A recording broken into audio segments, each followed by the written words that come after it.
안녕하세요. 6장 프로젝트 일정 관리 시작하겠습니다. 프로젝트 일정 관리는 관련된 그 개별적인 용어도 시험에 대한 출제 비중이 높고요.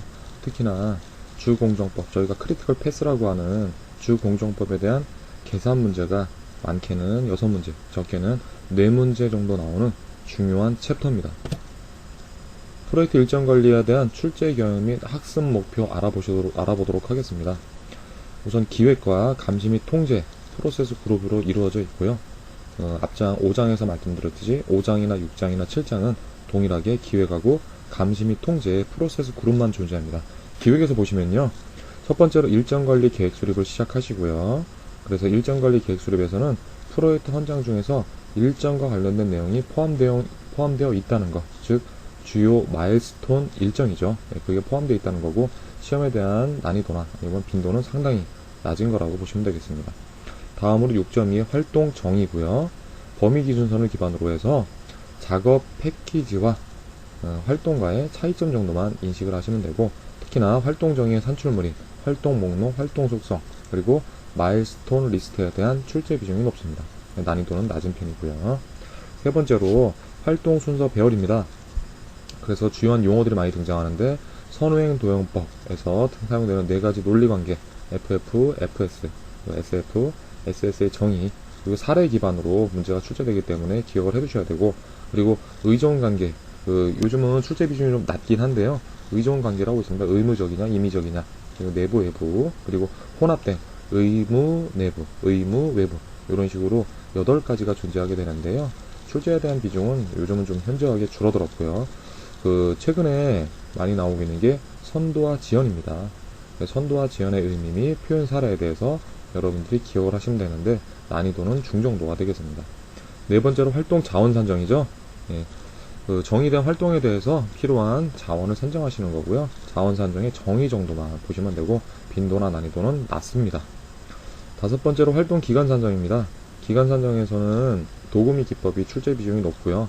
활동 기간 산정은 결국 여러분들이 7장에서 배우실 원가 산정의 도구 및 기법과 거의 유사하다고 보시면 되겠는데, 특히나 유사 산정, 모수 산정, 그리고 3점 산정에 대해서 정의, 그리고 특히나 3점 산정에 대해서는 평균치나 혹은 또 표준 편차 구하시는 게 있는데, 평균치 구하는 문제가 자주 출제되고 있습니다.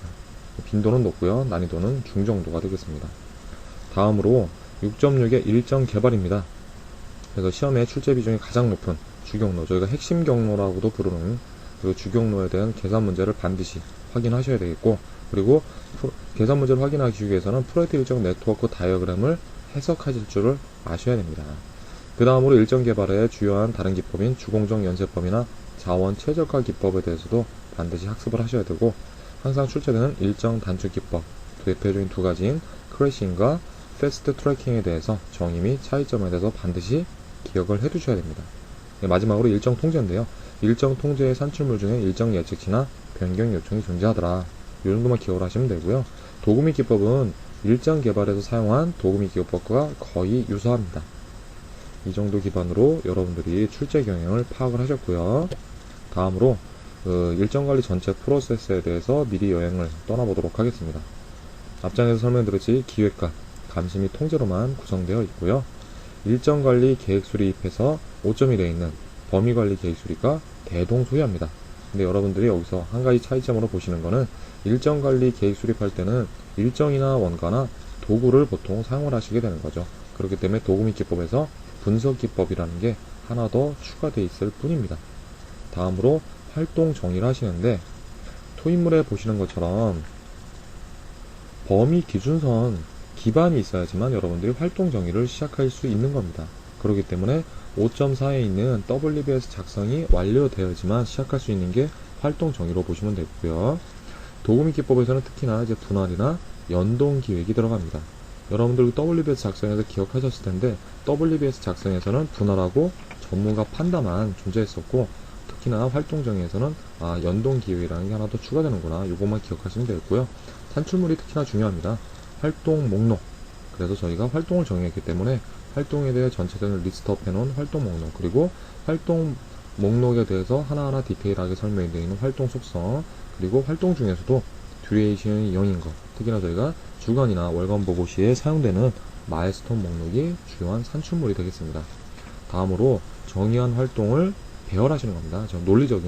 논리적이나 물리적으로 저희가 배열하시는 그런 활동 순서 배열 단계가 되어 있고요.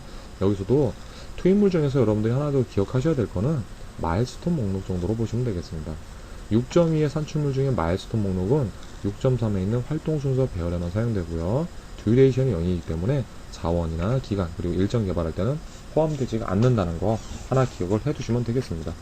그리고 또 도구미 기법이 있는데요. 선우행 도형법이라고 저희가 배우시게 될 거고요. 두 번째, 의존관계, 의무적이냐, 임의적이냐, 그리고 선도와 지연, 리드와 레그에 대해서도 출제 비중이 상당히 높습니다.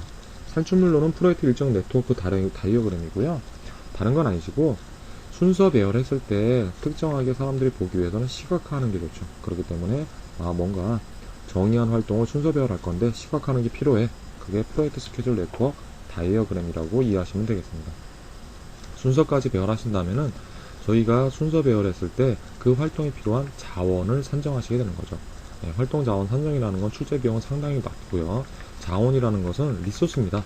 저희가 프로젝트에서 리소스로 얘기하는 거는 인적 자원만 얘기하는 건 아니고요. 물적 자원도 저희가 얘기를 하고 있습니다. 그리고 여기서 뭐 투입물이나 아니면 도구기법, 산출물에 대한 출제 비중은 상당히 낮은데 산출물만 보시면요. 첫 번째가 이제 활동 자원 요구사항이죠. 네, 활동이 있고 활동에 대해서 이거에 대해서는 인력이 필요해. 인력이 뭐야? 고급 인력 아니면 중급 인력 그리고 몇 명이 필요해. 이 정도까지 여러분들이 산출하는 게 활동 자원 산정입니다.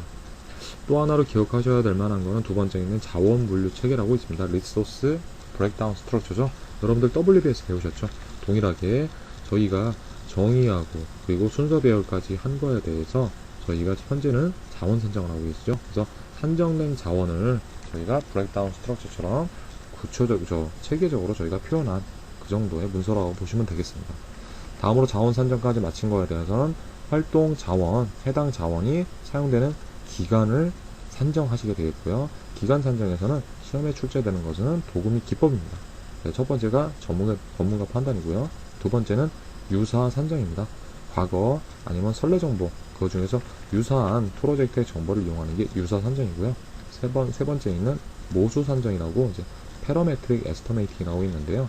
유사 산정보다는 조금 더 데이터가 많이 모였고 또 하나 그를 기반으로 무엇인가 알고리즘이 선정되어 있을 때 사용될 수 있는 게 모수 산정이라고 생각하시면 되겠습니다. 네 번째 있는 3점 산정이고요. 3포인트 에스터메이팅입니다. 결국 3점 산정이라는 용어에서 나오듯이 세 가지 점을 이용해서 활동 기간에 대한 산정치를 구하는 거고 계산 문제가 반드시 출제된다는 것입니다. 네, 다섯 번째, 여섯 번째는 여러분들이 부가적으로 학습을 하시면 되겠습니다. 네, 마지막으로 이제 기획 프로세스에서 일정 개발인데요. 일정 개발의 투입물이야 당연히 6.1에서 6.5까지 사용된 모든 산출물들이 들어온다고 보시면 되겠고요. 도구미 기법에서 첫 번째 일정 네트워크 분석이라는 것은 여러분들이 주공정법을 사용하든 주공정 연쇄법을 사용하기 위해서라도 저희가 6.3에서 보시면 프로젝트 일정 네트워크 다이어그램이라고 선출하였죠. 이거 자체를 해석하실 수 있는 방법에 대해서 논하는 게 일정 네트워크 분석이고요. 두 번째가 주공정법에서 저희가 그러면은 프로젝트에서는 활동이 상당히 많을 겁니다. 그 중에서도 전체 프로젝트에서 가장 긴 시간이 소요되는 걸 저희가 주공정이라고 얘기를 하고 있고요. 그 주공정을 생성하는 게 주공정법입니다. 그래서 크리티컬 패스 메서드 CPM 저희가 CP 이렇게 여러 가지 명식으로 부르고 있는 것이 주공정법이고 계산 문제가 주공정법에서 4문제에서 6문제 정도 출제가 되고 있습니다. 세 번째는 주공정 연쇄법이고 저희가 CCM이라고도 얘기를 하고 있습니다. 자, 주공정법은 저희가 어떤 거죠? 그렇죠. 주공정법에는 이미 어떤 게 포함되어 있냐면은 여유시간이라는 게 포함되어 있습니다. 활동별로. 근데 여유시간을 포함해서 하다 보니까 사람들은 결국 특정한 특징을 가지고 있는 게 있습니다. 대표적으로 자기가 완료를 해도 완료일자를 숨기죠. 왜? 일을 더 주니까. 그리고 사회기간 기간 중에 3일 내에 끝날 수 있어도 여러분들은 결국 언제부터 시작하시죠? 마지막에 보통 시작을 하시죠. 그런 식으로 뭐 스튜던트 신드롬 이런 거를 해서 버퍼를 활동 기간에선 빼고 나머지 전체적으로 버퍼를 두어서 관리한다는 게 주공정 연쇄법이시고요. 네 번째 4번에 있는 자원 최적화 기법이라서 여기서는 뭐 자원 레벨링하고 아니면 자원 스무딩 이런 용어가 나오시는데요. 다른 건 아니고 저희는 자원은 한정되어 있기 때문에 주공정법이라는 것은 자원의 제약을 고려하지 않은 겁니다. 즉, 한 사람이 프로젝트 활동적으로 정의된 A라는 A트부터 뭐 Z라는 A트까지 만약에 다 할 수 있다는 전제 조건에서 만들어진 게 주공정법이고요.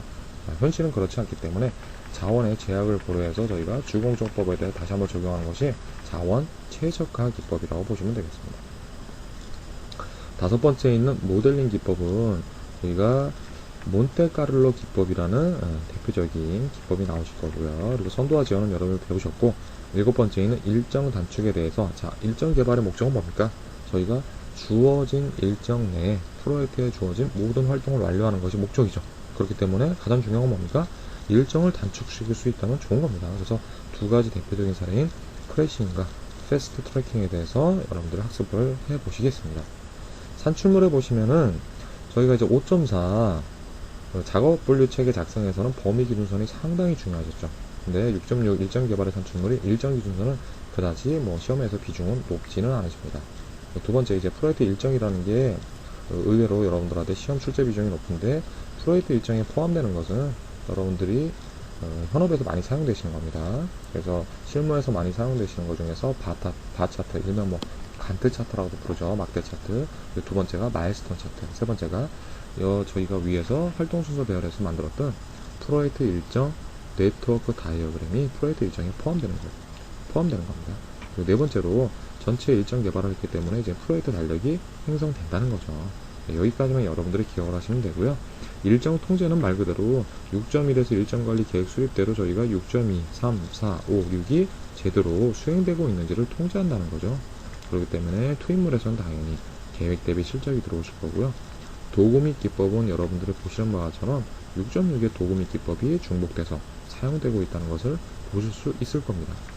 그리고 산출물에서는 일정 통제, 당연히 감시 및 통제죠. 그렇기 때문에 작업성과 데이터가 작업성과 정보로 변경이 되는 거고요. 그리고 5판에서 추가된 건데, 자, 현재 과정을 보지 말고 그러면 차주 아니면 다음 달 일정은 어떻게 되냐, 그렇기 때문에 일정 예측치까지 나온다는 거고요. 그리고 일정 통제를 해봤는데 잘못되고 있다는 거죠. 결국 변경 요청이 발생되고 있다는 거, 여기 정도까지만 기억을 하시면서, 자, 그럼 다음 시간에 여러분들이 첫 번째 있는 6.1에 있는 일정 관리 계획 수립부터 학습하도록 하겠습니다. 수고하셨습니다.